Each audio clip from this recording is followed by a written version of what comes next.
I want to be Kathleen, so it's okay. The theme for December is living everyday wonder, community. That's our connective tissue, I think. The topic for today is Ode to Joy. Our first inspired reading for today is by Randy Woodley. Life is a sacred circle. When we gather in a circle, the praying has already begun. When we gather in a circle, we communicate with each other and with great mystery, even without a word being spoken. And our second reading is from Ernest Holmes. Let us give of ourselves in love and in service to others, in the spirit of generosity and good fellowship. To refuse to give is to refuse to receive, for everything moves in circles. Let's affirm together with deep feeling. I am one with the circle of life. Thank you. And now I think it's Reverend Kathleen's turn, right? Thank you. Yes. Thank you. Thank you so much, Uni. That was lovely.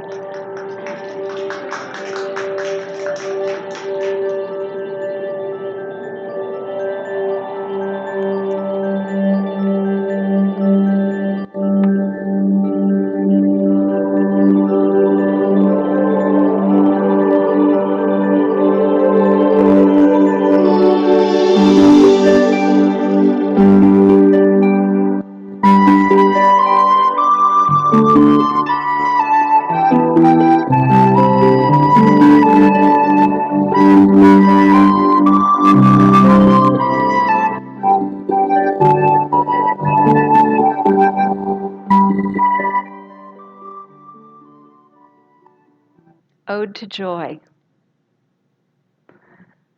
The final complete symphony by Beethoven, which is what our talk is based on. That was it. That was the essence of it, which is so familiar to so many of us, even if we didn't know that's what it was called.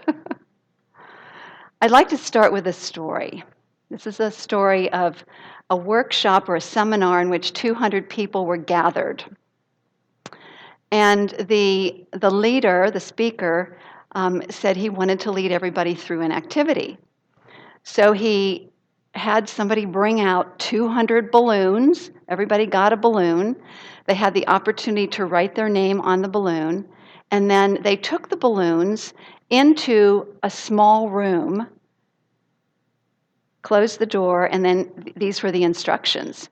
He said, I'd like you to all go in now, and within 2 minutes, I'd like you to all find your own balloon and return to the big room. So there was pushing and shoving and everybody like trying to find their balloon. And of course, 2 minutes had gone by and nobody had accomplished the task.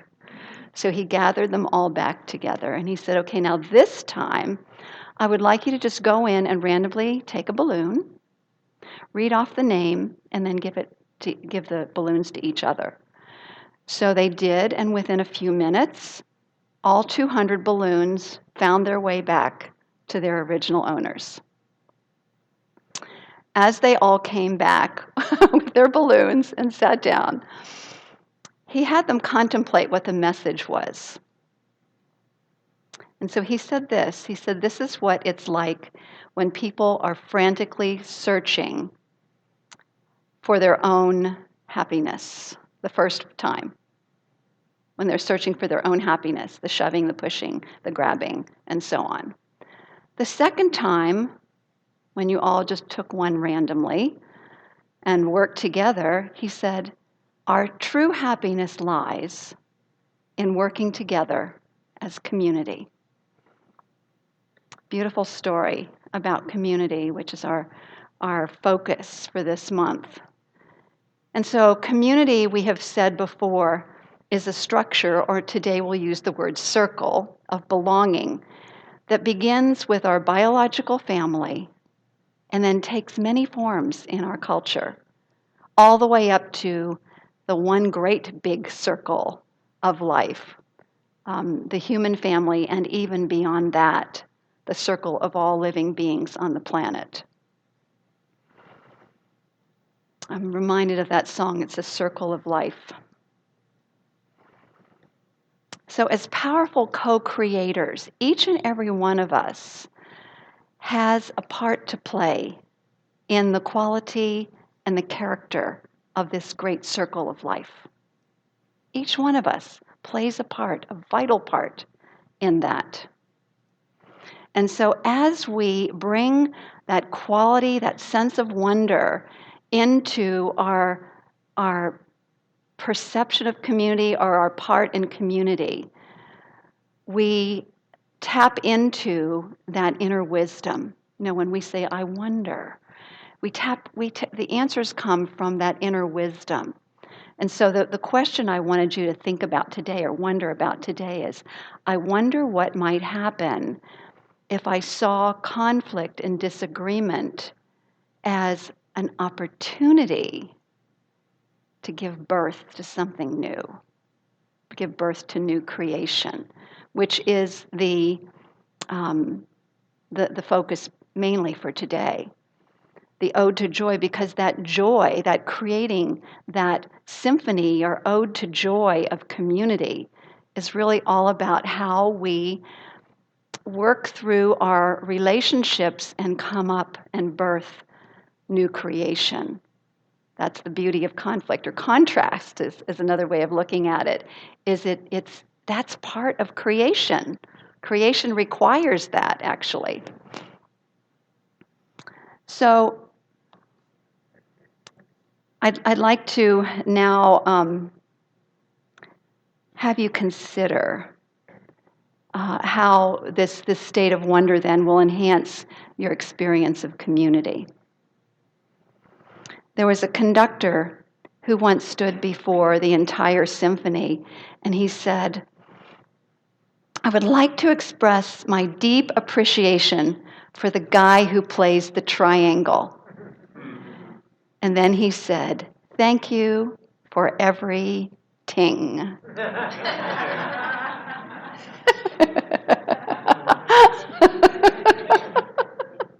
I saw Ray go like this, like she was playing the triangle, right? It is a reminder, and actually Desmond Tutu spoke to this, and he actually used the idea of the triangle, that how important every single instrument is. Even the triangle. Think about the triangle comes at that perfect time. And each one of us has a part to play in the symphony of the spiritual community and in the symphony of life itself. Every part is important. So in considering our topic today, which is Ode to Joy, it reminds us of Beethoven, it reminds us of his ability to compose these amazing symphonies, and that his final one, isn't it interesting, it's called Ode to Joy, because that, to me, is the beautiful product of working together in harmony. As a symphony or as a community. And so think about it. As I say this, think about how this applies, this beautiful metaphor applies to spiritual community. Think about all that had to happen for that symphony, choral symphony, to take place. First of all, the ideas inspired by the divine mind came through Beethoven, and then he had to write it. He had to get it all written down, and not only the main melody, but all the parts for the orchestra and all the parts for the chorus. I mean, just a massive amount of work that goes. And then that sheet music had to be distributed to each individual, and each individual then rehearsed over and over and over again to get the part. And so that means all the members in the orchestra, all the members in the chorus, they're rehearsing their own part. Then they get together in sections. And I was thinking about our teams and ministries, right? They get together in sections. And then they continue to work on their part. They practice, practice, and practice. And I know Monica has been watching the progress of our SEVA teams. And, there's a practice, there's a learning curve, right, Monica, where everybody learns how to find everything, put it in its places, and then put everything back in the boxes where it belongs. It's a learning process. It's a practice, practice, practice. And I'm reminded in my yoga classes how she said, remember, this is a practice. It is not about being perfect in this instant. It's about practicing and continuing to improve your skills. And it's that way in a symphony. And so they keep practicing, and then they have the final product, which in our eyes is perfect, just the way that it is. And only the individual instrumentalists or choral members know maybe the little tweaks that they wish they had done or whatever, but the whole product comes out beautifully. And it's an ode to joy. Joy is the experience of all those who participate in that. Isn't that like our spiritual community? I mean, you think about the different the individuals, each individual doing their part of spiritual practice, spiritual mind treatment, meditation, spiritual study, doing our inner work, continuing to do our inner work, and the beauty of that. And so as we do that, we transform our own consciousness. Then we get together in our groups, and whether it's a class or whether it's a circle or whatever, we continue to do our inner work together. We continue to support each other in that process. And then many of us practice together. We have prayer partners. And so that is another way of holding each other accountable, but also knowing the truth about each other.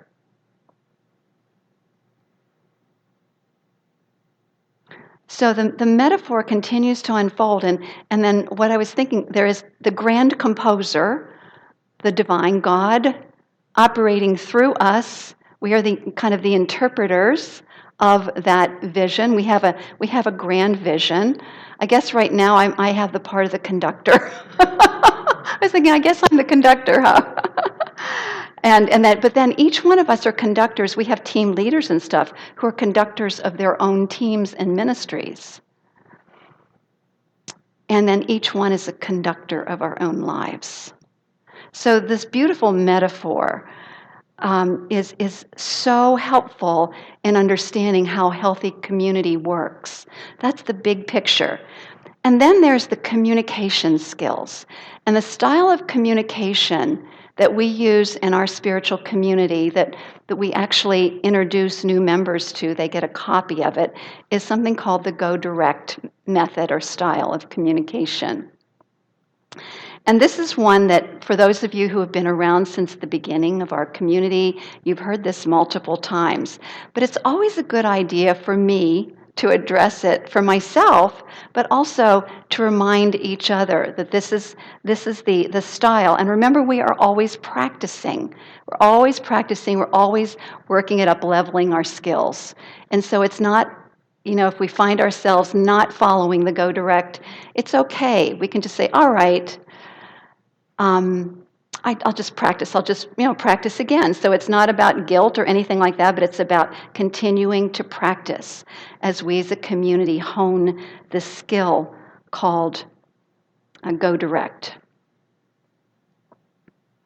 And the Go Direct method is really the method where we move beyond the illusion of separation and conflict, and actually see conflict as a creative opportunity, a creative moment, and a way that we are becoming the vision of our spiritual community. We read the intention every Sunday, don't we? The intention to be the presence of love, co-creating heaven on earth, a world that works for all. That vision is pulling us, and if in order to fulfill it, it requires little shifts and changes within ourselves, and letting go of habits that don't serve us, habits of thinking, habits of behavior, and beginning to find out, well, what does it mean to be the presence of love? The Go Direct method is the embodiment of being the presence of love in interpersonal relationships. So this is how it goes. The concept is that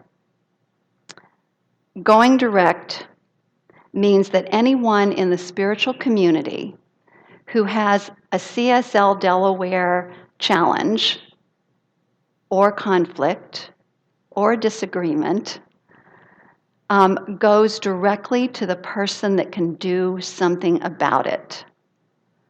And that means usually if you're in conflict, you go directly to the person you're in conflict with. And for some things that are bigger, sometimes you need to go to one of the leaders, to me or one of the other leaders, to handle it. So whenever there's a disagreement, complaint, or conflict, going directly to the person who can do something about it. Going direct means that you do not go to other members of the congregation and gossip and complain, because when we do that, that's called triangulation. Triangulation, any of you familiar with what triangulation means? Okay, so we have some people. For those of you who don't know, it's called the rescue triangle, is made up of, on each of the points, victim, persecutor, and rescuer. So the victim will come to the rescuer and blah, blah, blah, complain about that person who is persecuting me.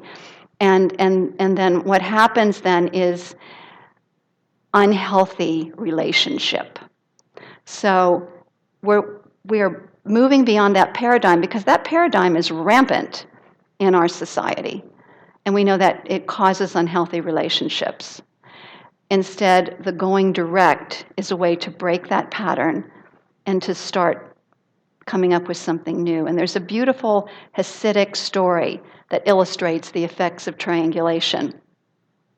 In it, there's a woman who says hurtful things about her neighbor to other people. And eventually she feels badly about it. She goes to her rabbi and she tells him what's been going on. And she said, how can I make amends? How can I undo all of this? And he said, well, what I'd like you to do is gather some feather pillows, rip them open, and go out and let the wind disperse them, and then come back to me. So she did that. She came back to him, and she said, okay, I'm ready. So what's next? He said, well, what I'd like you to do next is go out and gather every single feather and put it back in the pillowcase. And she said, well, that's impossible. How can I do that? I mean, who knows where they've blown? And he said, that's my point about, gossip and complaining, is that who knows how far and wide it's spread.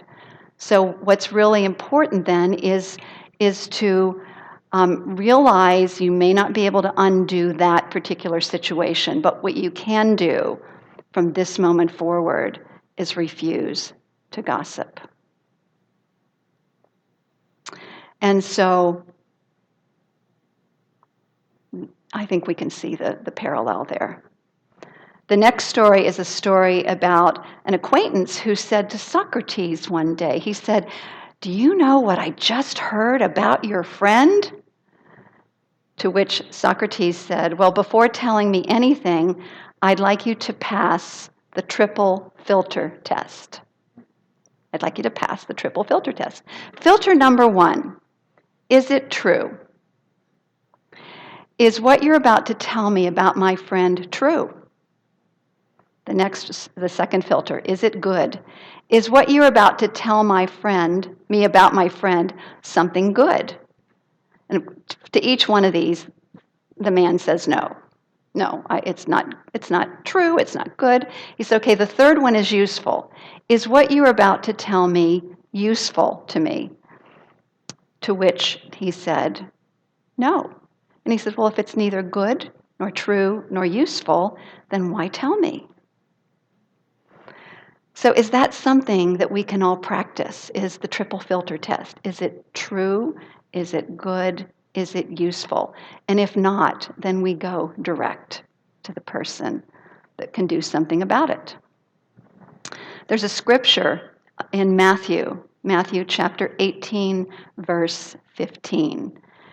And the essence of it, it says that is that if you go to someone that you have a conflict with. If you go to that person, you go to them alone.